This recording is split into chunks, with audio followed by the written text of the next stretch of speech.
Oke, bismillahirrahmanirrahim. Assalamualaikum warahmatullahi wabarakatuh. Apa kabar anak-anaknya semua? Hari ini kita akan mempelajari kembali materi IPS yang menjadi lanjutan dari materi di pekan sebelumnya. Kita mulai pembelajaran kita hari ini dengan membaca basmalah. Bismillahirrahmanirrahim. Semoga kalian bisa menyimak dengan baik video berikut. Dan Misika harap semuanya mencatat apa yang penting dalam informasi terkait materi hari ini. Kalau misalnya kalian mencatat di buku catatan boleh, ataupun kalian tandai di buku latihan, di buku paket kalian, seperti itu. Jadi pekan lalu kita sudah mempelajari ya dua negara anggota ASEAN, yaitu Indonesia dengan Malaysia. Maka hari ini Misika akan mencoba untuk membahas 3 negara yang menjadi anggota ASEAN juga, seperti itu. Kita mulai ya. Oke, tujuan pembelajaran hari ini adalah kalian dapat menjelaskan atau bahkan paham terkait karakteristik dari negara anggota ASEAN tersebut. Kalian juga bisa menjelaskan keunggulan ekonomi dari negara anggota ASEAN, mengetahui dinamika kependudukan negara anggota ASEAN. Itu yang menjadi tujuan pembelajaran kita, sama seperti pekan lalu ya. Oke, kita masuk ke negara pertama. Semua pasti sudah tahu negara apa ini, karena ini merupakan ikonik paling khas dari salah satu negara anggota ASEAN. Betul, namanya adalah negara Singapura ya. Namanya Singapura, maka ikonnya adalah seekor singa laut ya yang berada di tengah kota. Oke, Singapura adalah negara yang terdekat juga dengan Indonesia, dekat dengan Malaysia, seperti itu. Negara Singapura merupakan negara kecil yang ada di Asia Tenggara yang menjadi negara anggota ASEAN. Oke, perhatikan ya satu persatu informasi terkait negara Singapura. Jadi kalau ada yang penting tolong dicatat ya. Oke, kita bahas dari pemerintahan. Bentuk pemerintahan dari negara Singapura adalah Republik Parlementer. Singapura pada tanggal 9 Agustus 1965 memperoleh kemerdekaan dari kerajaan Inggris. Dan kalian tahu Singapura itu awalnya merupakan negara yang bersatu dengan negara Malaysia. Tapi setelah mendapatkan atau memperoleh kemerdekaan dari kerajaan Inggris, Singapura melepaskan diri dari negara Malaysia menjadi negara mandiri. Karena di Singapura mayoritas etnisnya adalah etnis Cina. Nah, Singapura juga merupakan satu-satunya negara maju di kawasan Asia Tenggara. Negara maju adalah negara yang tidak lagi bergantung dengan negara lain. Angka kemiskinannya rendah dan sudah bisa mandiri, tidak harus dibantu oleh negara lain. Kalau Indonesia masih negara berkembang ya. Mudah-mudahan Misika doakan suatu saat nanti saat kalian sudah dewasa, sudah memegang tonggak pemerintahan negara Indonesia, kalian semua bisa memajukan negara Indonesia menjadi negara maju. Oke, kita masuk ke keadaan alam. Bagaimana keadaan alam di Singapura? Ternyata Singapura merupakan negara satu-satunya yang tidak mempunyai areal persawahan. Ya, jadi nggak ada tuh sawah di negara Singapura. Singapura itu negaranya kecil ya, dan mereka tidak punya areal persawahan. Maka dari itu kebanyakan dari masyarakat Singapura itu mengimpor beras dari negara lain, yaitu negara Thailand, Laos ataupun Indonesia. Karena sebagian besar negaranya merupakan industri. Industri ini merupakan pusat perekonomian dari negara Singapura dan bahkan itu yang menjadi tonggak perekonomian dari negara Singapura. Oke, keadaan alam kalau di negara lain punya gunung ataupun pegunungan, tapi kalau di Singapura hanya punya bukit. Bukit tertingginya namanya adalah Bukit Timah. Singapura juga seperti Indonesia dan Malaysia mempunyai iklim yang tropis.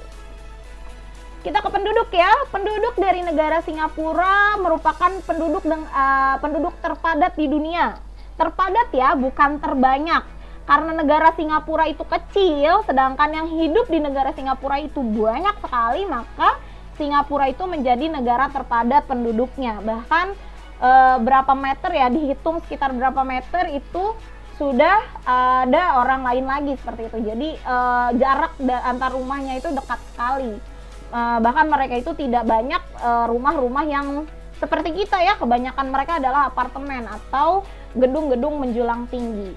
Oke, penduduk Singapura terdiri dari Cina 75%. Itu kenapa ia memisahkan diri dari Malaysia. Melayunya 15%. Sisanya sama seperti di Malaysia, ada orang India, Sri Lanka, dan keturunan Eropa. Agama mayoritas dari Singapura adalah Buddha, seperti itu. Oke, ini perekonomiannya. Ingat ya, ini dicatat nih, karena ini menjadi salah satu yang sering keluar di ulangan atau ujian. Perekonomian Singapura itu dibantu atau ditopang dengan sektor pariwisata.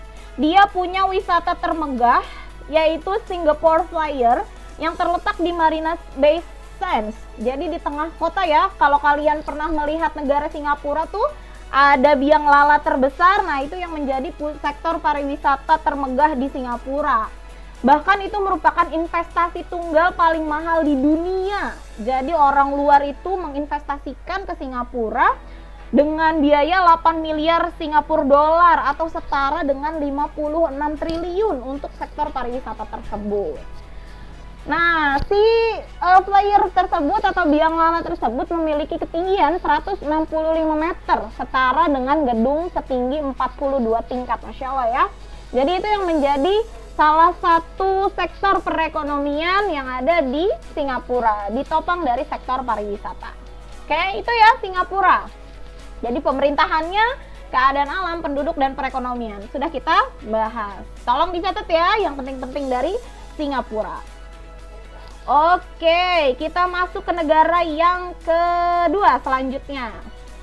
Oke, ini negara apa ya? Ini adalah negara Thailand.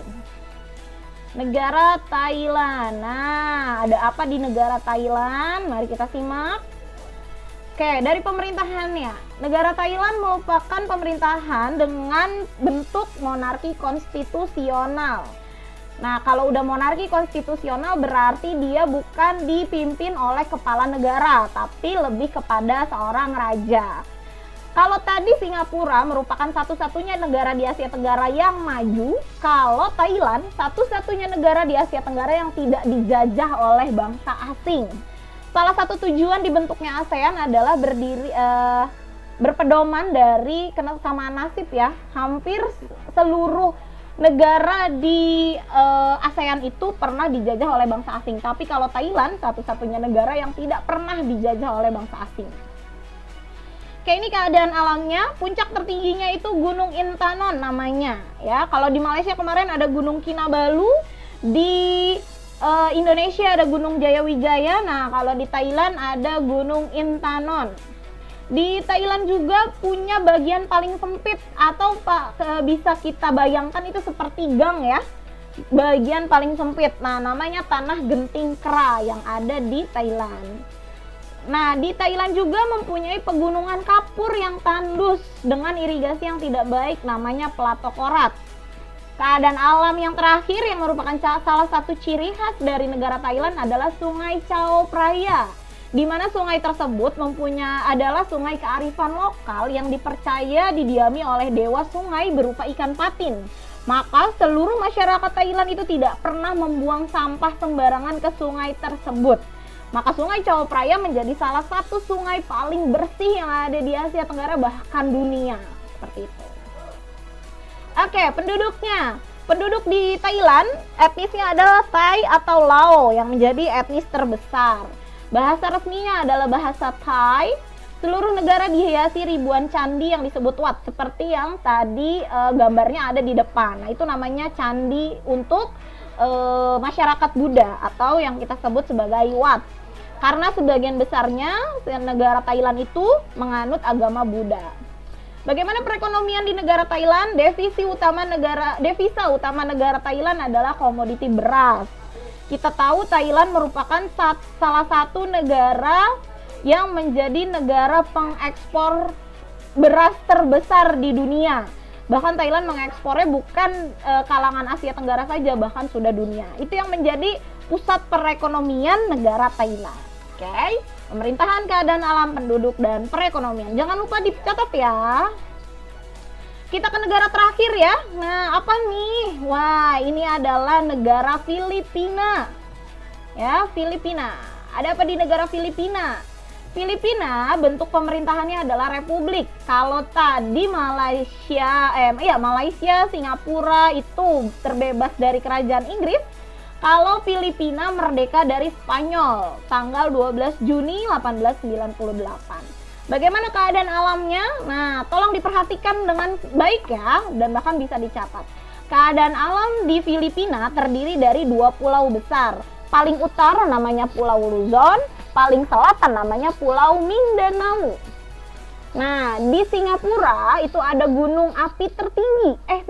Filipina ya, mohon maaf. Filipina punya gunung api tertinggi namanya Gunung Apo. Di Filipina juga ada Gunung Pinatubo dan Gunung Mayan. Gunung Pinatubo dan Gunung Mayan ini pernah meletus dengan ledakan besar pada tanggal 15 Juni 1991. Oke, keadaan alam selanjutnya adalah danau. Di Filipina punya danau terbesar seperti gambar yang di awal ya, itu namanya Danau Bay yang ada di negara Filipina. Sungai di Filipina ada 2 saja, tapi terletak di 2 pulau besar yang ada di Singapura. Kalau di Pulau Luzon namanya Sungai Akno. Kalau di Pulau Mindanao namanya Sungai Agusan. Ya, itu keadaan alam dari Filipina. Selanjutnya penduduk. Bagaimana penduduk di Filipina? Tolong diperhatikan ya. Di Filipina punya 4 suku yang khas. Yang pertama suku Mestizo. Suku Mestizo adalah campuran dari orang Melayu dan Spanyol. Itu dinamakan suku Mestizo. Ada juga suku Negrito. Suku Negrito merupakan keturunan Negro yang berada di pedalaman Filipina. Yang ketiga ada suku Moro. Nah, suku Moro ini adalah pemeluk agama Islam yang mendiami Pulau Mindanao. Itu suku Moro ya. Terakhir ada suku Aeta atau Igorot yang merupakan penduduk asli dari negara Filipina. Jadi ada 4 suku, jangan sampai salah dan jangan sampai lupa. Bahasa nasional dari Filipina adalah bahasa Tagalog dan agama mayoritasnya dari Filipina adalah Katolik Roma. Apa yang menjadi pusat perekonomian di Filipina? Filipina merupakan pusat perekonomiannya adalah padi. Ya, itu menjadi hasil pertanian utama di Filipina. Dan yang kedua yang menjadi pusat perekonomian adalah sektor industri, yaitu mengolah bahan setengah jadi. Itu ya yang menjadi informasi terkait negara Filipina, pemerintahan, keadaan alam, penduduk, dan perekonomian. Selesai, itu saja yang bisa Miss Ika sampaikan terkait 3 negara yang ada di ASEAN atau yang menjadi negara anggota ASEAN. Berarti kita sudah bahas 5 negara, Indonesia, Malaysia, Singapura, Thailand, dan Filipina. Pekan depan kita akan bahas 3 negara lagi. Terima kasih atas kerjasamanya. Nanti setelah ini akan ada kuis dari Miss Ika, jadi tetap standby ya di YouTube. Oke, selamat belajar dan tolong dicatat apa-apa yang penting yang tadi sudah Miss Ika jelaskan. Sehat selalu anak-anak. Assalamualaikum warahmatullahi wabarakatuh. Dah.